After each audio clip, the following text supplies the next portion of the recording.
In a dusty corner of Lagos, an 85-year-old woman sat in a room filled with books, clutching a faded photograph of a baby she was told had died 60 years ago.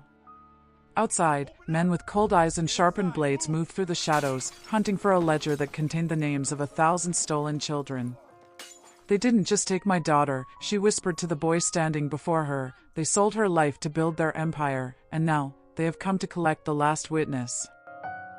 The sun over the outskirts of Lagos did not care for the secrets of the living or the dead.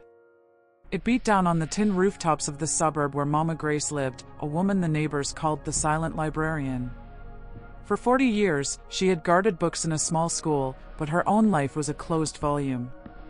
Her flat was a fortress of yellowing paper, towers of stories reaching for the ceiling as if to block out the harsh light of the Nigerian sun. People whispered that she was a woman who had never known the touch of a man, a ghost who walked to the mosque every Friday with a back that refused to break. They did not know that her silence was not a choice, but a cage built from decades of grief. One Tuesday, the heat was a heavy hand pressing against the earth. Mama Grace stepped onto the cracked pavement to buy millet flour, her mind wandering through the chapters of a life she had tried to forget. A reckless motorcycle, an Okada, roared past, its exhaust coughing black smoke. The world tilted, the ground rushed up to claim her, but a pair of strong, youthful arms caught her before the impact. Looking up, she saw a young man with skin like polished mahogany and eyes that held an intensity far beyond his 19 years. His name was David, a literature student who worked as a delivery boy. In that moment, as he helped her steady her frail frame, a thread of fate was pulled tight, unraveling a tapestry of lies that had covered 3 generations of blood and betrayal. David did not leave her side until they reached the grain stalls. He spoke of poetry, not the shallow verses found on social media, but the deep, aching words of Gibran and Soyinka.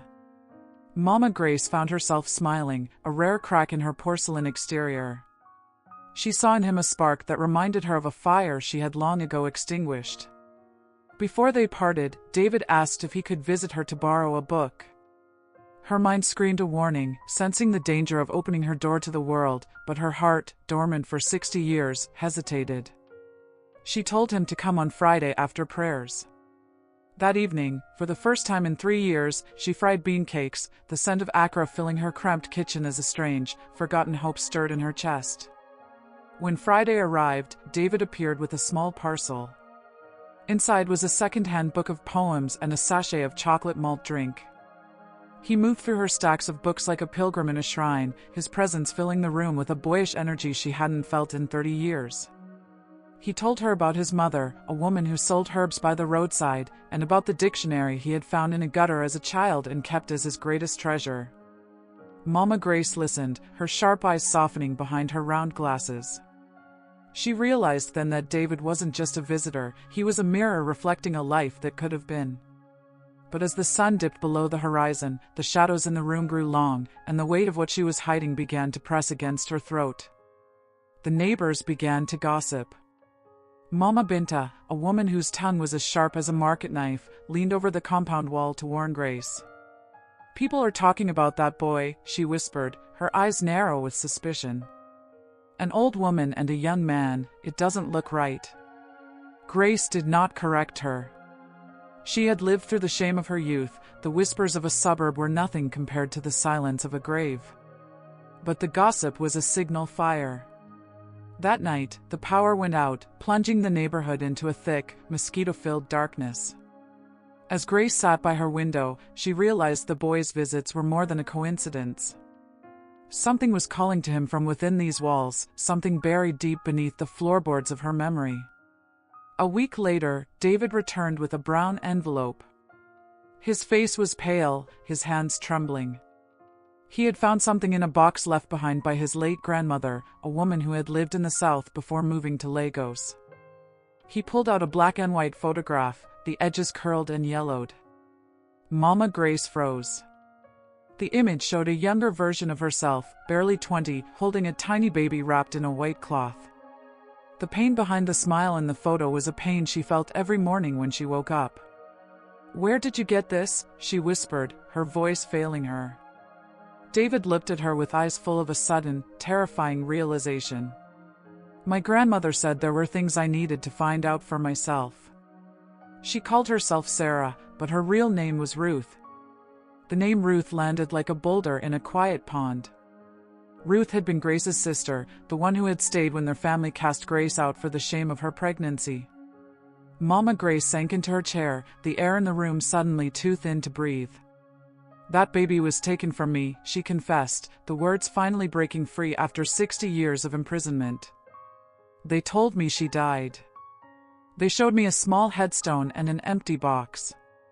They said it was God's will to cleanse the family's honor." David sat down slowly, the photo resting between them like a smoking gun. If Ruth had raised the child, and that child was David's mother, then the blood in David's veins was the very blood Grace thought had been poured into the earth decades ago. The silence that followed was heavy with the ghosts of the past. David realized that his entire life, his mother's mysterious childhood, his grandmother's cryptic warnings, was built on a foundation of theft. "Who was the man?" David asked, his voice low and dangerous. Grace hesitated. To answer that was to invite a war. She walked to her bed and pulled a loose floorboard, retrieving a small wooden box. Inside was a folded letter, a gold earring, and a page from a Bible marked with a dark, dried stain. "He was a missionary," she said. "A man named Arthur Sterling. He didn't just take my daughter, he took many others. He ran a network that sold our children to families across the ocean, hiding the crime behind the cross and the schoolhouse." As the truth unraveled, the danger intensified. Grace explained that Sterling had kept a ledger, a record of every child sold and every mother silenced. She had stolen a portion of it years ago when she worked as a clerk for the mission, before she fled to the north to hide. "I thought if I kept it, I could one day find her," she wept. "But I was a girl against an empire." David took the leather-bound book from her hands. It was filled with codes, dates, and prices. As he flipped through the pages, he saw his mother's name. Sarah. Sold to Ruth. Placement secured. Record sealed. The realization that his own grandmother had paid for his mother was a knife in his heart. The weight of the ledger was the weight of 1,000 stolen souls. David knew they could not stay in the flat any longer. If they had found the photo, Sterling's successors, the men who still ran the foundations and charities built on that blood money, would find them. "We have to run," David said, his eyes scanning the dark street outside. "They are coming for this book. They have been looking for it for 60 years. Grace looked at her stacks of books, her walls against time, and realized they were nothing but paper. She grabbed her green scarf and the leather satchel. As they stepped into the night, the first black sedan turned into the close, its headlights cutting through the dust like the eyes of a predator. They fled through the back alleys, the scent of kerosene and open gutters filling their lungs. David led Grace toward the bus park, his hand never letting go of her frail wrist. Behind them, they heard the heavy thud of car doors and the harsh commands of men searching the flat. "Search every room. The boy has the ledger." The voice belonged to a man named Mr. Silas, a smooth-talking fixer for the Sterling Foundation. He had been tracking David ever since the boy started asking questions about his mother's birth certificate. Silas was a man who did not believe in mercy, he only believed in the preservation of the legacy he was paid to protect. The night bus to the south was a rattling metal cage, but it was their only hope. As it pulled out of the station, Grace looked back through the foggy window. She saw Silas standing under a flickering street lamp, his face a mask of cold fury. He was on his phone, already alerting the checkpoints. "He knows where we are going," Grace whispered. "He knows we are going back to where it started." David opened the ledger in the dim light of the bus. He wasn't just looking for his mother anymore, he was looking for a way to burn the entire system down. He saw names of prominent politicians, wealthy businessmen, and international saints who had all dipped their hands into the pot of stolen children. By the time the sun rose over the hills of Abaddon, the air had changed. It was thick with the smell of damp earth and old secrets. They arrived at an abandoned hospital where a woman named Martha lived in the basement archives. Martha had been a nurse 60 years ago, the only one who had dared to whisper to Grace that her baby was still breathing when they took her away. They found her sitting amongst mountains of moldy files, her eyes clouded with cataracts but her mind as sharp as a needle. "I knew you would come back, Grace," Martha rasped. "The spirits of those children have been crying in this basement for a long time. It is time to let them out." Martha revealed that the Sterling Foundation hadn't stopped. They had simply evolved. The old missionary tactics were replaced by educational grants and international adoption schemes that still moved children like cargo. She pulled a file from 1985, then 1995, then 2010. The patterns were the same. Poor mothers told their babies died, while the children were shipped to Lagos to be processed and sent abroad. "The man in charge now is Arthur Sterling's grandson," Martha said, pointing to a newspaper clipping. "He is running for office. He calls himself a humanitarian." David looked at the face in the paper, a man named Julian, and saw the same cold, calculated eyes he had seen in the ledger. The plan was dangerous. They needed to digitize the ledger and send it to every news outlet in the country, but Silas and his men had already cut off their digital tracks. "We need a face," David said. "A witness they can't ignore." He looked at Mama Grace. She was 89, her body was failing, but her spirit was a flamethrower. "I will do it," she said. "I have lived in the dark for 60 years. I am ready for the light, even if it burns me." They moved to a safe house near the university, where David's friends helped them set up a live stream. They had only one shot to tell the world the truth before Silas's men broke down the door. As the camera turned on, Mama Grace did not look like a victim. She looked like a judge. She held up the ledger and began to read. She read the names of the mothers who were told their babies were dead. She read the names of the men who signed the checks.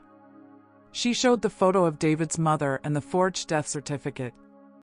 "My name is Grace, and I am the memory of 1,000 stolen children," she declared. The stream went viral instantly. Thousands of people tuned in, the comment sections exploding with stories of other families who had lost children under suspicious circumstances. The hashtag stolen lives began to trend across the continent.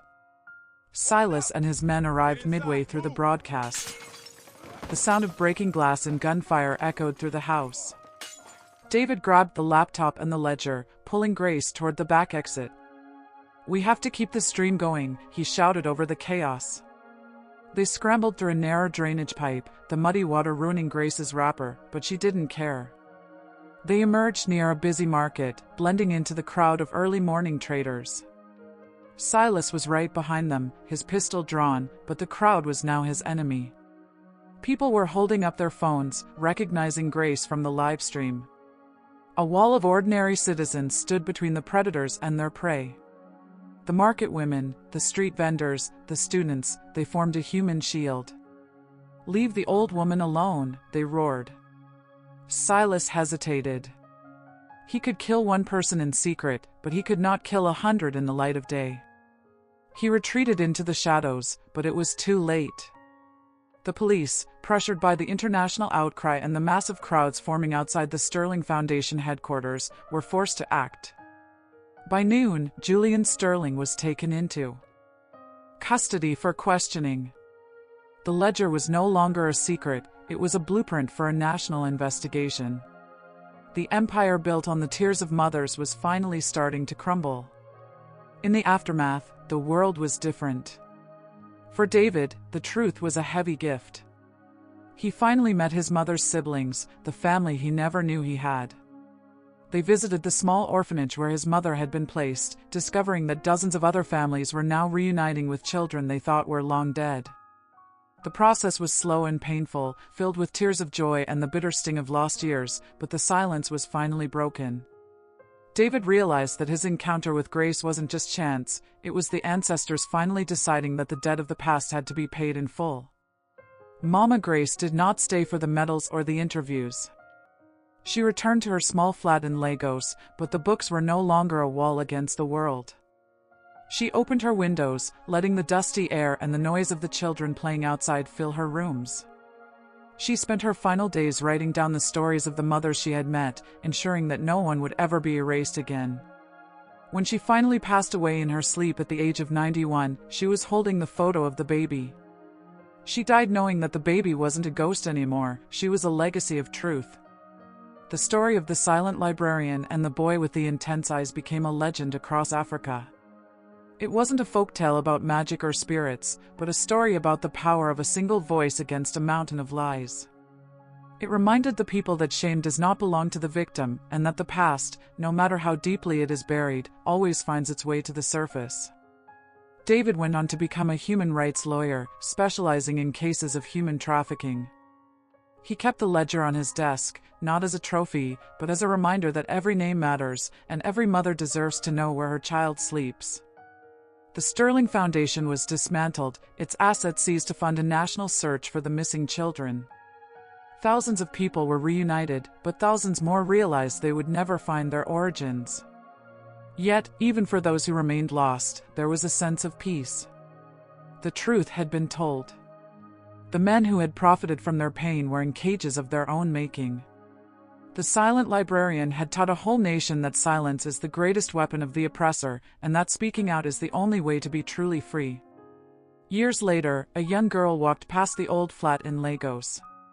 She saw a small plaque on the door that read, "Here lived Grace, who saved 1,000 children with a single book." The girl didn't know the whole story, but she felt a strange sense of strength as she looked at it. She realized that she, too, had a voice, and that no matter how small she felt, she could change the world if she dared to tell the truth. The dusty suburb on the outskirts of Lagos was no longer just a place of cracked pavements and tin rooftops, it was a holy site where the light had finally defeated the darkness. The legacy of the ledger lived on in every child who learned their real name. It lived on in every mother who was finally able to visit a grave that wasn't empty. And it lived on in David, who often sat on the curb near the mosque where he first met Grace, looking up at the sun and remembering the day he caught a falling star. The world would always have its predators, but it would also always have its librarians, the guardians of the truth who refused to let the fire go out. The final chapter of Grace's life wasn't written in ink, but in the lives of the people she set free. She had started as a girl who was told her life was over because of a mistake, and ended as a queen who had toppled a dynasty of thieves. She showed that age is not a weakness, and that an 89-year-old woman with a bent back can still stand taller than a man with a gun. Her silence had been her shield, but her voice had been her sword. And in the end, the sword was what the world remembered. As the sun sets over the great continent, the call to prayer still echoes through the tin rooftops. Vendors still push carts of corn along the cracked pavements. But there is a new song in the air, a song about a woman who kept a book of secrets and a boy who helped her read them. It is a song of hope, a song of justice, and a song of the unbreakable bond between a mother and her child. The ledger is closed, the secrets are out, and the children of Africa are finally coming home.